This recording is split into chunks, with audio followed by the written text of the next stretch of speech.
Bonjour à tous, bienvenue sur SVM6. Donc toujours dans le cadre de l'animation via les contraintes, ce que je vous propose c'est de modéliser un ensemble de roues et chenilles.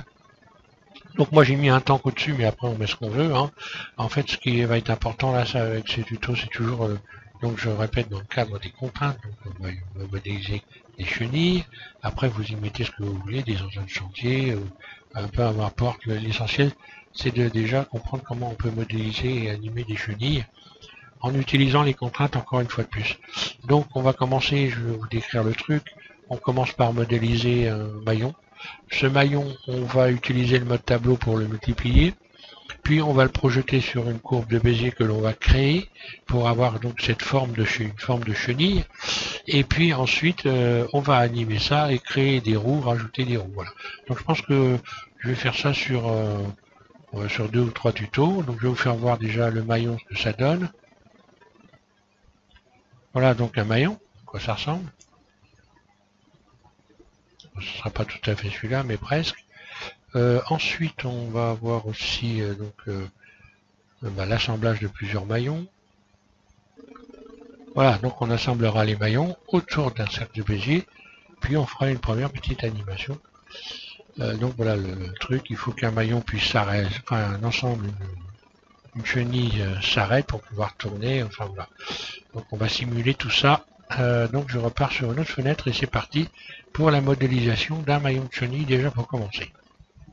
Voilà, donc la première chose, vous ajoutez un cylindre RX90, on le met à champ, là. En vue 3, vous allez donc utiliser par exemple la poignée de transformation ici et vous l'agrandissez jusqu'à qu'il ait cette forme-là, enfin cette longueur-là. Et là, évidemment, c'est beaucoup trop grand parce que là, si je prends le mètre, voilà, donc là, mon tank qui serait très très gros parce que là, je suis à 18 mètres, hein. Donc on va réduire ce cylindre et on va le diviser carrément par 20, on va dire, voilà. Donc vous faites S divisé par 20, là. Ensuite on va mesurer la dimension, on va regarder la dimension. Quelle dimension ça a? Là je suis à 90 cm, c'est encore de trop. Je vais diviser par 2. Alors, S divisé par 2. Je remesure pour voir. Voilà, 45 cm, ça suffit largement. Grosso modo, même peut-être un petit peu plus grand. Donc la poignée de transformation ici, j'agrandis un peu, je vais faire en sorte voir que ça aille ici sur 6 carreaux en tout. Grosso, ça me fait en dimension, ouais, 60 cm. C'est à peu près logique hein, par rapport à un tank où ça me paraît pas trop mal. Alors, X, je supprime cette dimension.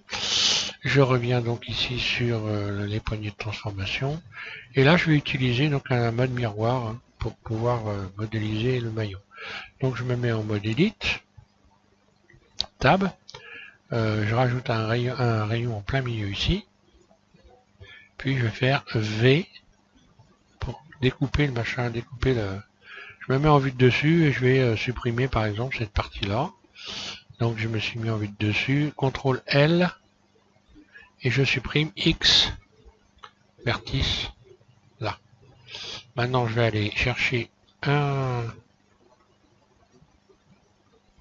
modificateur ici. Modificateur miroir sur X et Z. Voilà. Puis je sélectionne tout.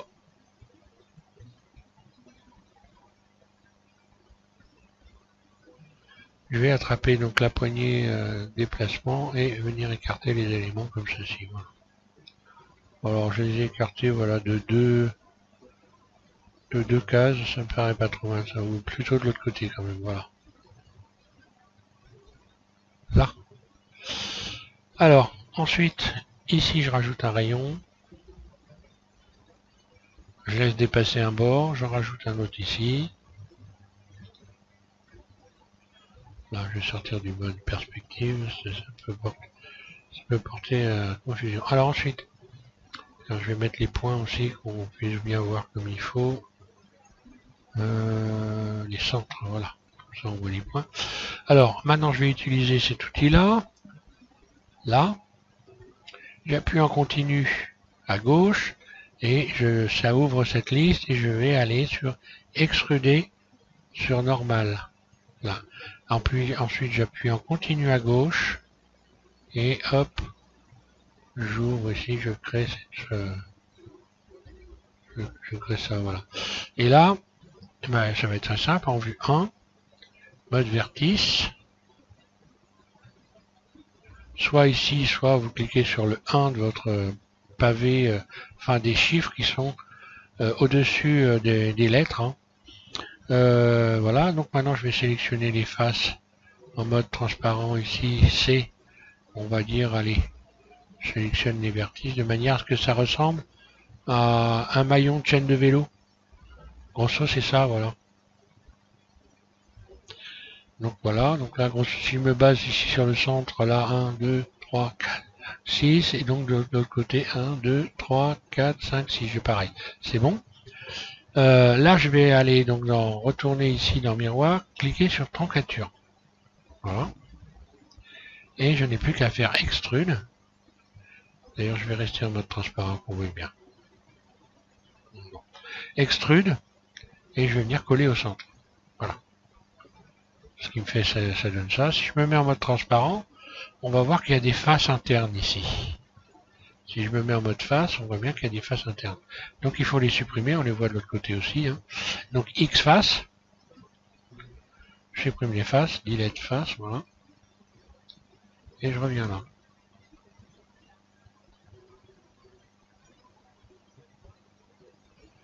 Là j'attrape un peu, j'attrape ce rayon là, hein. Je vais le réduire pour lui donner une forme. Voilà, surface. Voilà, pour donner cette forme là. Après on peut arrondir hein, encore. Surface, voilà. Histoire de donner une forme comme ça, de maillon de chaîne de vélo en fait, hein. Ni plus ni moins.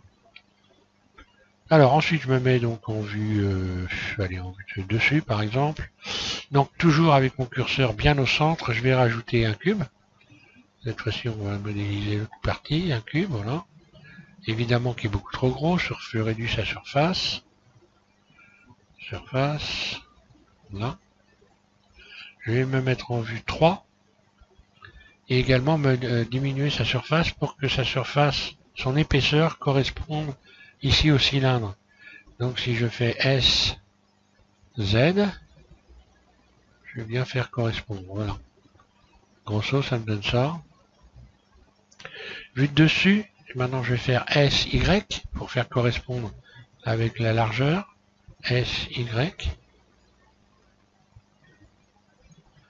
Puis je vais le déplacer de manière à ce que ça nous vienne, voilà, ici. Je vais peut-être l'agrandir un petit peu.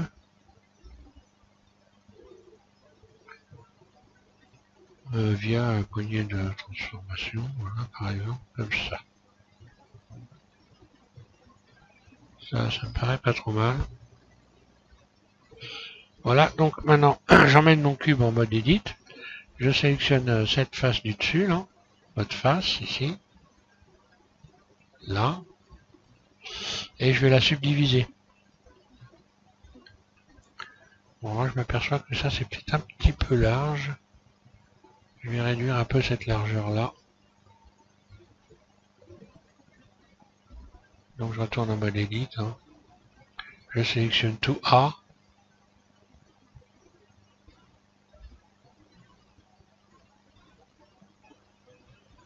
Dessus, outil de déplacement.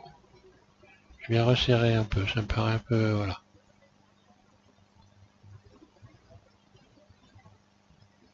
Que ça doit pas être très, doit pas avoir une longueur trop importante.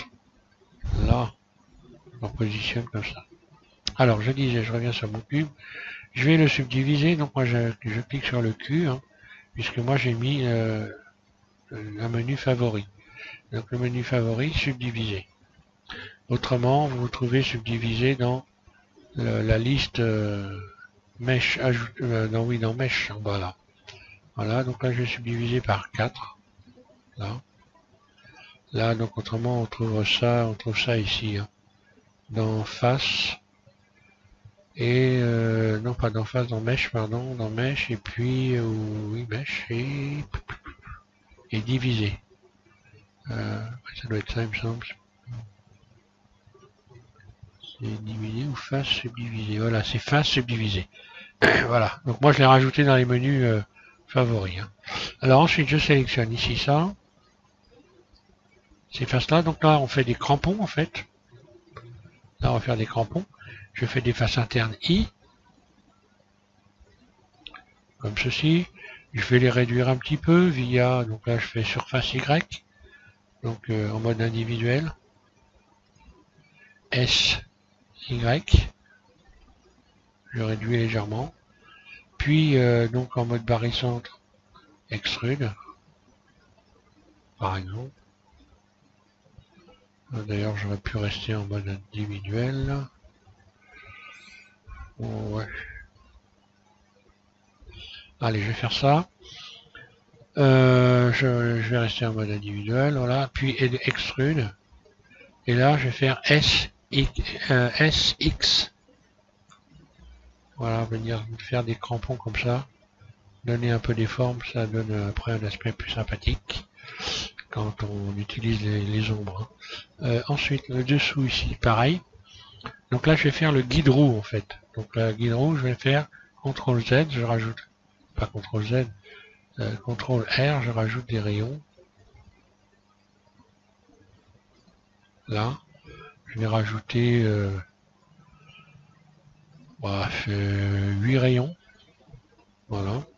J'attrape ensuite ces faces-là. Là. Puis extrude, une première fois, encore une fois. Puis une seconde fois extrude. Et là, je vais modifier la surface sur l'axe Y. Donc S, Y, là. Pour donner cette forme-là. Ouais, j'aurais peut-être même pu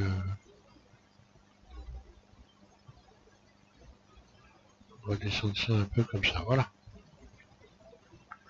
Il suffit d'imaginer qu'il y a des roues à l'intérieur. Hein.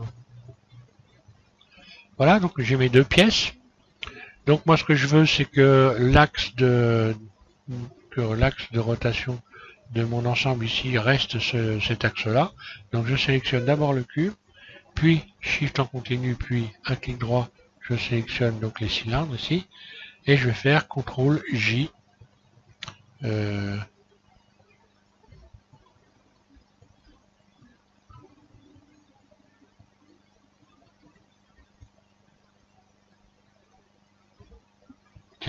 Tiens. Ah oui, voilà, j'ai oublié d'enlever le mode miroir. Donc voilà. Donc je reviens en arrière, ok. Donc voilà. Ici, je vais appliquer le mode miroir d'abord, ça sera mieux. Voilà, appliquer, donc truncature, bon c'est bon, maintenant j'ai un objet, deux objets. Ok, je recommence, je sélectionne, CTRL J. Voilà, un clic gauche. Et maintenant, je n'ai qu'un objet. Quand je vais en mode Edit, voilà, ça donne ça. Ok, donc là j'ai mon premier maillon de chenille. Je me mets en vue 1 et je vais rajouter un cercle. Ajouter un cercle. Et ce cercle, je vais lui donner la forme d'une chenille hein, voilà. Donc le cercle, désolé, X, je supprime.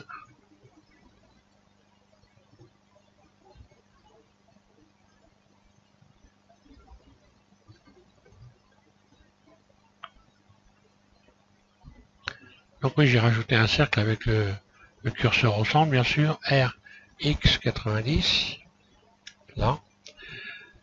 Là, je vais modifier sa surface, hein, par rapport au maillon, on va voir. Enfin bon, après, de toute façon, on peut régler ça. Je reviens en mode Edit, donc Tab, puis en mode vertice, ici. Et je désélectionne tout, et je resélectionne ici cet ensemble-là. On va commencer à créer une forme, comme ça. Alors je vais déplacer ça de petit déplacement de 6 carreaux. Par exemple. Pour commencer, voilà, on va dire 6 carreaux. Là. Puis ensuite, clic droit, je désélectionne. C. Donc là c'est pareil, je vais déplacer de 6 carreaux. Là. Donc ici, voilà. Ouais, et ben 5 carreaux, ça suffira. Là. Voilà, une fois que j'ai fait ça, bon, on va voir que la taille évidemment est beaucoup trop grande. Donc là, je vais faire modifier sa surface déjà, S. Voilà, grosso, par rapport à un maillon. Hein. Après, c'est au jugé, hein. Mais de toute façon, après, vous pouvez toujours modifier les aspects. Hein. Donc ça, je vais le subdiviser. Donc encore une fois, moi, je l'ai sur mon menu favori. Subdiviser. Donc j'ai expliqué hein, comment on faisait des menus. Hein. J'ai fait des tutos là-dessus. Je le subdivise 4 fois. Récemment sur la série, dans la série Vélocité, vous avez les explications pour créer des menus favoris. Hein.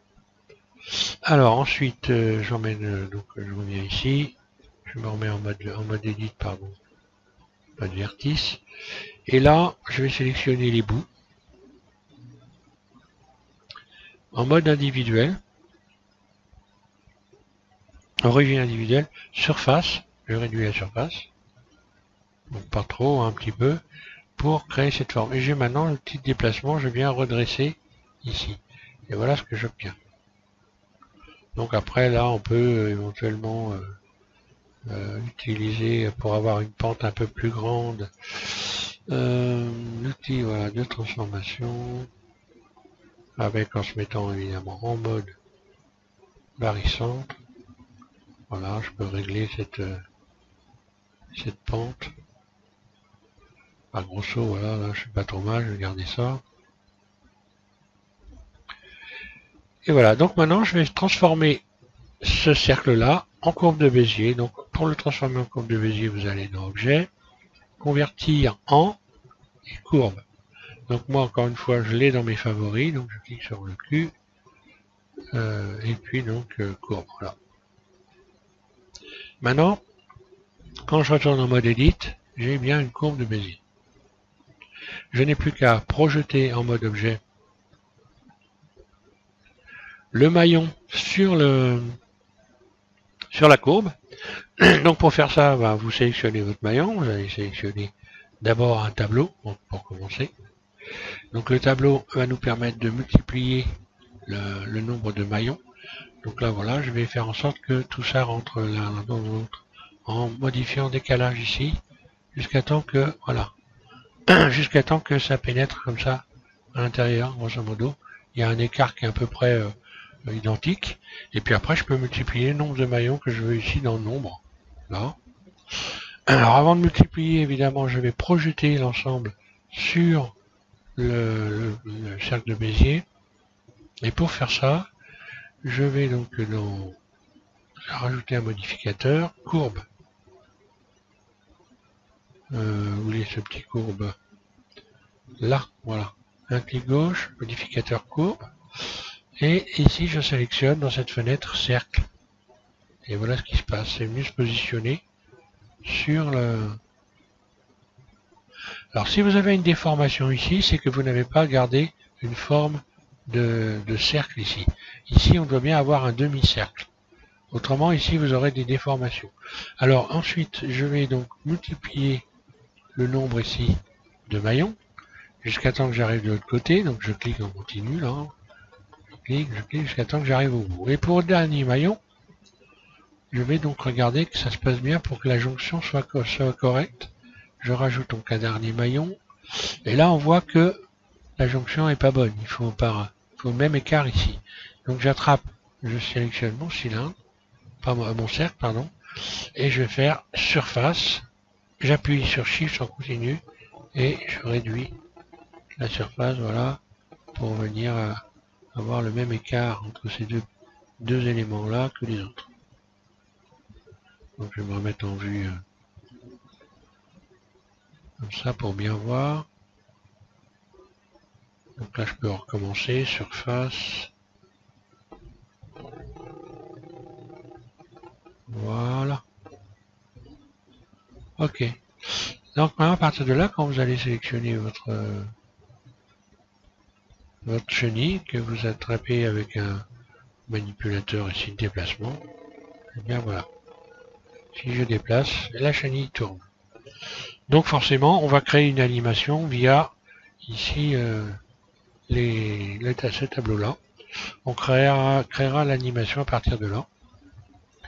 Alors le truc, en fait, on va faire en sorte que la chenille soit enfant du cercle de Bézier. Donc je vais rajouter un module, je vais commencer à aller dans les, voilà, ici dans les contraintes, puis on va faire enfant, donc la chenille enfant de cercle, là, et là vous décochez ces cases là, voilà, on ne garde que Y, Z, X, etc. Donc la position, ça va nous permettre, quand on a sélectionné ici le cercle, si je fais une rotation RZ, hop là.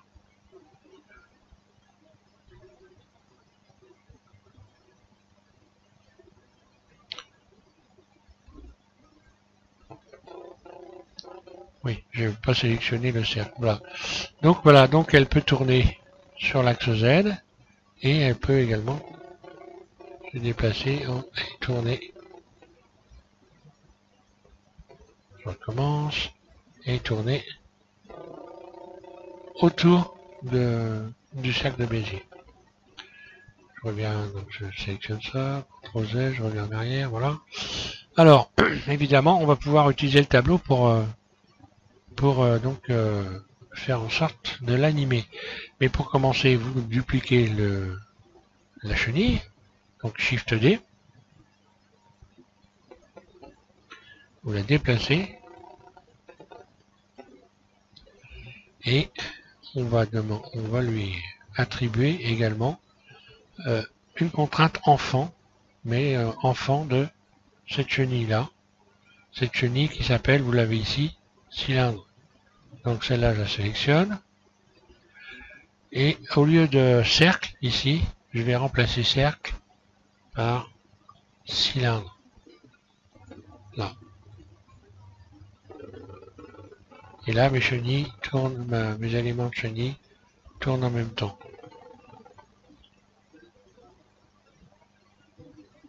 Là, celle-là, elle était donc enfant de cercle. Donc de la courbe de Bézier, en fait. Celle-là, maintenant, elle va être enfant de cylindre. Donc, en fait, de la première chenille. Donc, maintenant, si j'attrape le cercle, et que je déplace le cercle, les éléments se déplacent ensemble. Si je fais une rotation sur Z, les éléments se déplacent ensemble. Donc, au Z, je reviens en arrière. Voilà. Donc, je vais déjà pour ce tuto-là, je pense que ça va être pas mal. Je vais arrêter là. Donc, moi, je vais m'enregistrer ça. Enregistrer sous, je vais dire chenille. Alors, chenille du tuto. Voilà. Et puis, donc, enregistrer sur le bureau. Voilà, ok. Comme ça, je vais pouvoir la récupérer pour le prochain tuto. Là, voilà, donc, prochain tuto, on va animer tout ça. Et puis, rajouter un semblant de cabine de quelque chose. Hein. On va compléter donc cet ensemble en utilisant non seulement on va utiliser les contraintes, mais on va faire de la programmation via la timeline ici, et donc cette fenêtre là. Voilà. Merci à tous de suivre SVM6, et puis donc au prochain tuto, bon courage, pour cette modélisation de chenilles. On fera les roues évidemment dans un prochain tuto aussi. Voilà.